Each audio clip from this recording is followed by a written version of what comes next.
Bugün sizinlə dadlı ləzzətli Türk mətbəxindən Ramazan pidəsi hazırlayıram. İlk öncə qaba 200 qramlıq stəkan ölçüsündə 400 ml ilıqdan bir qədər isti su, üzərinə 1 xörək qaşığı şəkər tozu, 10 qram maya, videonun sağ küncündə olan mayadan istifadə etdim. 1 çay qaşığı duz əlavə edib ilk öncə maya, şəkər tozu və duzu suyun içərisində həll edirik. Şəkər tozu, duz və maya suyun içərisində tam həll olduqdan sonra 1-2 dəqiqə otaq temperaturuna gözlətdikdən sonra öncədən ələdiyim yenə də 200 qramlıq stəkan ölçüsü ilə 2 stəkan un əlavə edirəm və qarışdırıram.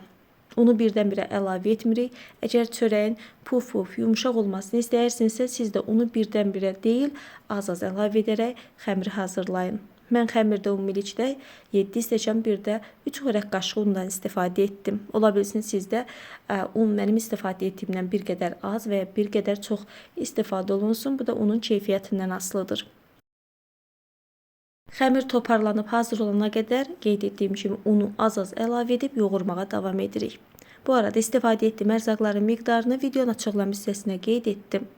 Əgər videonu bura qədər izləmisinizsə, sizlərdən xahişim videonu bəyənib kanala abunə olmağınızdır. Artıq xəmir hazırdır. Mən masanın üzərinə də azca un əlavə edib xəmiri təxminən 2-3 dəqiqə daha yoğururam.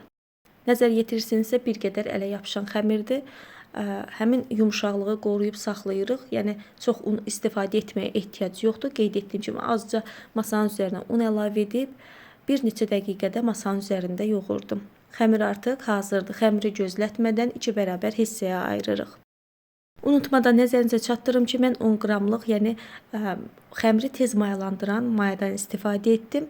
Siz adi bişintilər üçün nəzərdə tutulan mayadan da istifadə edə bilərsiniz. Heç bir fərqi yoxdur. Sadəcə mayalanma zamanı bir qədər fərqlidir. Yəni tez mayalandıran maya ilə mən kündəni hazırladıqdan sonra 20 dəqiqə otaq temperaturunda gözlətdim.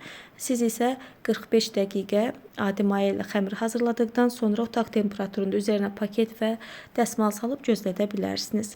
Kündələri hazırladıqdan sonra bişirmə kağızının üzərinə bir qədər suxarı əlavə etdim və kündəni həmin suxarının üzərinə yerləşdirirəm.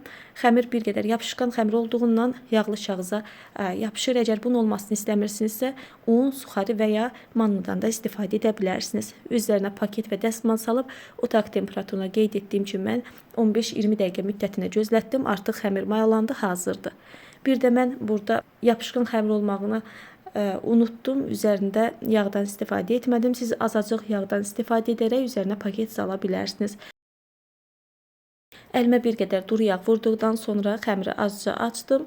Bir ədəd yumurta sarısını pidənin üzərinə əlavə edib əlimlə üzərinə yayıram və üzərinə forma verirəm.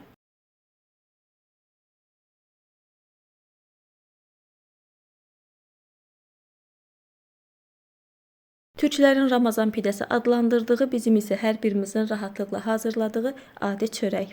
Beləcə yaydıqdan sonra həm də üzərinə forma veririk. Sonda üzərinə qara çörək otu və küncüt əlavə edirəm. Öncədən isidilmiş sobada 170-180 dərəcə temperaturda mən 20 dəqiqə müddətində bişirdim. Sobadan sobaya fərq olduğuna görə sizlər öz sobanıza uyğun temperaturda bişirə bilərsiniz. Çox dadlı, ləzzətli pidəmiz hazırdır. Pidə sobadan çıxdıqdan sonra üzərinə dəsmal salın 5-6 dəqiqə müddətində dəsmal altına gözlətdikdən sonra isti-isti süfrəyə verə bilərsiniz. Hədsiz ləzzətli, pambıq kimi yumuşaq, belə desək, çörəyimiz hazırdır. Sizlər də bu Ramazanda hazırlayın. Həm iftara, həm sahura rahatlıqla nuş edin. Bu günlük bu qədər. Kanala abunə olmağı unutmayın. Hələlik.